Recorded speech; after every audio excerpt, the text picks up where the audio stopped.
भगवान कृष्ण के परम गीत की यह प्रस्तुति विनम्र वंदन, उनके प्यारों की बुद्धि में उमड़ पड़े नूतन स्पंदन। गुरुदेव श्री श्री रविशंकर के प्रोत्साहन से तथा टाइम्स ऑफ इंडिया द्वारा प्रकाशित हिंदी की श्रीमद् भगवत गीता को आधार बनाकर यह रचना संभव हुई है। इन दोनों को बारंबार प्रणाम करते हुए मैं गीता का सांख्य योग पर आधारित द्वितीय अध्याय प्रारंभ करती हूँ। संजय बोले। संजय धृतराष्ट्र से कहने लगे, अर्जुन अब करुणा से भर के नेत्रों में शोक के अश्रु लिए मधुसूदन को वो ये सब बोले। फिर कृष्ण पार्थ से कहने लगे, संकट के समय तेरे मन में यह शंका मोह कैसे जन्मे? आचरण आर्यों का है ये नहीं, स्वर्ग या कीर्ति ये देगा नहीं। हे पार्थ, नपुंसकता मत वर, उचित नहीं यह तेरे लिए। मन की दुर्बलता को तज कर खड़ा हो जा युद्ध के लिए। अर्जुन अरिसूदन को बोले, भीष्म और द्रोण के बाणों के विरुद्ध मैं कैसे लड़ सकता? मैं तो दोनों को ही पूछता। महान इन गुरुजनों को न मार, मैं भिक्षा अन्न हित कर समझूं। इनके रुधिर से मैं कैसे रंगूं, फिर राज्य का सुख कैसे भोगूं। हम उन्हें जीते या वे जीते, श्रेष्ठ क्या है हम न जान पाए। जीना नहीं चाहे मार के जिन्हें, धृतराष्ट्र के पुत्र सम्मुख आए। कायरता से है स्वभाव ग्रसित, धर्म मेरा क्या मैं हुआ भ्रमित। यह शिष्य आपके शरणागत, हित मार्ग एक कहिए निश्चित। मुझे शत्रु रहित समृद्ध राज्य या देव राज्य भी होए प्राप्य, पर ऐसा कोई उपाय न दिखे जो इंद्रियों का दुख दूर करे। संजय कुरुराज से फिर बोले, जिसने निद्रा व शत्रु जीते, वह अर्जुन कृष्ण को यूं बोले, मुझसे यह युद्ध न हो पाए। यूं कहकर वे फिर मौन हुए। हे भरतवंशी राजा धृतराष्ट्र, फिर कृष्ण बीच सेनाओं के शोकाकुल अर्जुन को लाए और हंसते हुए ये कहने लगे, अर्जुन तू उन पर शोक करे जो योग्य नहीं शोक करने के, और पंडितों के से वचन कहे। पर जिनके प्राण हैं चले गए और जिनके प्राण अभी नहीं गए, उन पर ज्ञानी नहीं शोक करें। है ऐसा कोई काल नहीं जब मैं या तू थे ही नहीं, और ये राजा भी थे ही नहीं, और न आगे हम होंगे नहीं। जीवात्मा का यह देह जैसे बालक से जवान व वृद्ध होवे, वैसे ही नूतन देह पाए। इस विषय पर धीर न मोह करें। हे कुंती पुत्र, सर्दी गर्मी या सुख दुख विषय संयोग है, अनित्य उत्पत्ति विनाशशील, तू सहन उन्हें कर सकता है। क्योंकि हे पुरुष श्रेष्ठ भारत, सुख दुख को सम समझे जो नर, इंद्रियां उसे विचलित न करें, वह योग्य होवे मुक्ति को वर। है असत का अस्तित्व नहीं, और सत का होए अभाव नहीं। तत्वर्षियों ने ज्ञान द्वारा, दोनों यथार्थ देखा सारा। नाश रहित तू उसे जान, है जिससे व्याप्त यह जग समान। उस अव्यय का जो करे नाश, ऐसा न व्यक्ति न कोई स्थान। अप्रमेय नित्य स्वरूप के देह नाशवंत होते हैं, इसलिए हे भरतवंशी उचित युद्ध ही बनता है।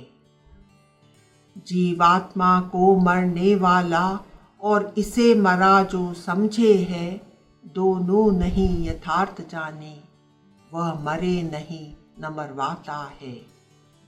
यह आत्मा जन्म न लेता है और ना ही कभी ये मरता है, न उत्पन्न होकर फिर होता है। यह अजन्मा नित्य पुरातन है। देह मरे भले ये न मरता है, यह अविनाशी और सनातन है।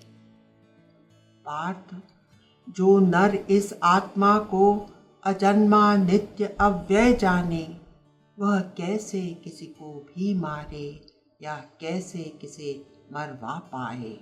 जो विजीर्ण वस्त्र उतार नर नूतन वस्त्र ग्रहण करता, जीवात्मा त्यों वृद्ध देह त्याग नव शरीर धारण करता। आत्मा को शस्त्र न काट सकता, अग्नि न इसे जला सकता, जल इसको नहीं गला सकता, न वायु इसे सुखा सकता। क्योंकि आत्मा नहीं कट सकता, जल अग्नि से भीग न सूख सकता। यह नित्य स्थिर अचल सदा रहता, सर्वव्यापी सनातन कहा जाता। आत्मा अचिंत्य अप्रकट है, ये विकार रहित कहा जाता है। तो इस प्रकार यह तत्व जान, शोक करने के योग्य न है। किंतु जो तू इस आत्मा को नित जन्म मरण वाला जाने, तब भी तुझे हे महाबाहो उचित न शोक करना होवे। जन्म वाले की मृत्यु निश्चित, मरने वाले का जन्म निश्चित। सो बिन उपाय के विषय पर शोक करना न होए उचित। अप्रकट सब जन्म के पहले हैं, अप्रकट मृत्यु पश्चात भी हैं। सब प्रकट मध्य में होते हैं, सो शोक इसमें क्या करना है। कोई महापुरुष इस आत्मा को आश्चर्य की भांति देखता है, दूसरा कोई इसका वर्णन आश्चर्यचकित हो करता है। श्रवण आश्चर्यवत कोई करे, कोई सुनकर भी न समझता है। देह में जो ये आत्मा रहता है, इसका वध कभी न होता है। सो जनों के लिए तू हे भारत शोक करने के योग्य न है। निज धर्म की दृष्टि से भी तुझे विचलित होना दे शोभा नहीं। क्षत्रियों को हित कर धर्म युद्ध से महान कर्तव्य नहीं। हे पार्थ, धन्य वे क्षत्रिय हैं, युद्ध का अवसर जिन्हें मिलता है। यह युद्ध तो सुख देने वाला खुला स्वर्ग का द्वार ही है। जो तू धर्म युद्ध से विमुख होगा, तो स्वधर्म का पालन नहीं होगा। कीर्ति को भी तू खोएगा और पाप का भागी होएगा। अब कीर्ति तेरी लोगों द्वारा वर्णित होती ही रहेगी सदा। अपयश माननीय लोगों के लिए मृत्यु से बढ़कर होए यदा। तुझे लेकर महारथी सोचेंगे, तू भय से युद्ध छोड़ भागा। होता था आदर तेरा जहां, लघु समझेंगे सब तुझे वहां। तेरे सामर्थ्य की बहुत निंदा, तेरे दुश्मन कटु शब्दों से दीर्घ काल करते रहेंगे। क्या अधिक कोई पीड़ा इससे? यदि युद्ध में तू मारा जाए, तो स्वर्ग लोक तू पाएगा। विजयी हुआ तो धरा राज्य, सो पार्थ युद्ध को सज हो जा। जो स्वर्ग न राज्य की इच्छा है, हार जीत सुख दुख में समता है। लाभ हानि में संभावना है, तुझे पाप नहीं लग सकता है। हे पार्थ, बुद्धि ये तेरे लिए सांख्य योग से है कही गई। अब सुन तू ज्ञान योग संदर्भ, तेरी बुद्धि जो इसमें युक्त हुई, टूटेगी कर्म बेड़ी तेरी और निश्चित होगी मुक्ति तेरी। कर्म योग में नहीं आरंभ नाश, और न ही है फल रूप दोष। इस धर्म का थोड़ा सा पालन भय से रक्षा करता महान। कर्म योग में निश्चय बुद्धि पार्थ मात्र एक ही रहती है, पर अस्थिर चित्त वाली बुद्धि बिखरी बिखरी होती है। पुष्पित वेदवाणी से हरे हुए अविवेकी आनंद लेते हैं, है उनसे बढ़कर और नहीं ऐसी बातें फैलाते हैं। वे कामना पूर्ति को लक्ष्य बना भोग ऐश्वर्य के कर्म करें, फिर स्वर्ग सुख की प्राप्ति करें और जन्म मरण में फंसे रहें। भोग ऐश्वर्य में जो आसक्त है, हरण हुआ जिनका चित है, निश्चय बुद्धि न उनकी है, उनसे समाधि न लगती है। वेदों में 3 गुण वर्णित हैं, पर अर्जुन त्रिगुण प्रकृति से परे जो योग क्षेम को तू त्यागे, तो नित्य सत तत्व को पा जावे। जैसे सब ओर जब जल ही है, तब जलाशय का महत्व न है, वैसे ही ब्रह्म ज्ञान के लिए वेदों का प्रयोजन कोई न है। तेरा अधिकार कर्म तक है, फल में तेरा अधिकार न है, सो फल में तेरी रुचि न हो, कर्म में भी तू आसक्त न हो। आसक्ति का जो तू त्याग करे, सिद्धि असिद्धि में सम होवे। जब योग में स्थित तेरे कर्म हुए, ये समत्व बोध तब कहलाए। समता बुद्धि योग के समक्ष सकाम कर्म सब दीन होते। पार्थ समबुद्धि शरण हो जा, फलेच्छा के कर्म हीन होते। जिसकी बुद्धि हो जाए युक्त, शुभ अशुभ से वो होए मुक्त।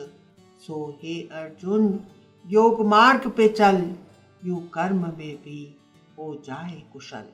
पर ज्ञानी जिनकी बुद्धि है युक्त, 3 गुण जिनके हो गए त्यक्त, वे जन्म बंध के दुख से मुक्त, परम पद उन्हें हो जाए प्राप्त। जब मोह दल दल से बुद्धि तेरी हो जाए परे, तब सुने हुए या सुनने वाले सब भोगों से विरक्त स्वतः तू हो जाए। अनेक श्रुतियों से हुई अस्थिर बुद्धि तेरी, अचल और स्थिर समाधि को पा जाएगी, योग में तेरी स्थिति होएगी। अर्जुन ने कहा। अर्जुन तब केशव को बोले, समाधि में स्थित बुद्धि वाले मुनि के लक्षण क्या होते हैं, वह कैसे चले उठे बैठे बोले। श्री भगवान तब पार्थ को कहने लगे, पुरुष कामनाओं को त्यागे, आत्मा में आत्मसंतुष्ट होवे, स्थित प्रज्ञावान वह कहलावे। विचलित न दुखों से मन होता, सुखों में जब न लोभ होता, जो राग भय क्रोध से दूर होता, ऐसा मुनि स्थिर बुद्धि होता। जो पुरुष स्नेह रहित होता, न सुख में तनिक प्रसन्न होता, न दुख में खिन्नता को पाता, वह प्रज्ञ प्रतिष्ठित हो जाता। चहुं ओर से कछुए के जैसे अपने अंगों को समेट लेता, ऐसे इंद्रियां विषयों से खींच मुनि प्रज्ञ प्रतिष्ठित हो जाता। जो नर विषय न ग्रहण करता, आसक्ति उसकी रह सकती है। जब प्रज्ञ को साक्षात्कार होता, आसक्ति निवृत्त तब होती है। सदा प्रयत्न करते हुए भी हे कौन्तेय, इस पुरुष की बुद्धि को जोर जबरदस्ती चंचल इंद्रियां हर ले जाती। वश में जब सब इंद्रियां होए, मेरे परायण मुझ में ही रहें, ऐसे जो भी मुनि हो जाए, प्रज्ञा प्रतिष्ठित उनकी होए। विषयों का चिंतन जब होए, आसक्ति फिर काम ना आए। जब कामना पूरी नहीं होए, तब क्रोध वहाँ उत्पन्न होए। क्रोध से मूढ़ता पैदा होए, मूढ़ता से स्मृति में भ्रम आए। स्मृति भ्रम बुद्धि नाश करे और व्यक्ति स्थान से गिर जाए। पर संयमी राग द्वेष रहित जिसकी इंद्रियां वश में होए, बेशक वह विषयों में विचरे, प्रसन्न सदा वह रह पाए। प्रसन्न मन सर्व दुखों का नाश भली प्रकार कर देता है। प्रसन्न चित्त वाले की बुद्धि शीघ्र ही स्थिर हो जाती है। अयुक्त नर में समबुद्धि नहीं, ऐसे नर में है भाव नहीं। बिना भाव के शांति नहीं, शांति रहित को सुख है कहीं। जब मन विषयों में विचरे, इंद्रियों के पीछे दौड़े, वह मन प्रज्ञा को हर लेवे, जैसे नाव को वायु हरे। अतः हे महाबाहो, हट जाए व्यक्ति विषयों से जब, इंद्रियां वश में हो जाए जब, प्रज्ञा होवे प्रतिष्ठित तब। लोगों के लिए आत्मा रात्रि, संयमी आत्मा में जगता है। देहध्यासी जहाँ जागता है, आत्मा राम वहाँ सोता है। सब ओर से जल आने पर भी जो सिंधु अचल स्थिर रहता है, त्यों काम प्रभाव में मुनि अविचल शांति को प्राप्त कर लेता है। जो पुरुष सर्व कामनाएं त्याग, ममता के बिन रह पाता है, वह इच्छा अहंकार रहित शांति को प्राप्त हो जाता है। हे पार्थ, यही ब्राह्मी स्थिति है, जहाँ नर मोह में नहीं फंसता है। देहाध्यास का है अंतकाल यही, ब्रह्म निर्वाण की प्राप्ति है। देहाध्यास का है अंतकाल यही, ब्रह्म निर्वाण की प्राप्ति है। सांख्य योग नामक दूसरा अध्याय संपूर्ण हुआ।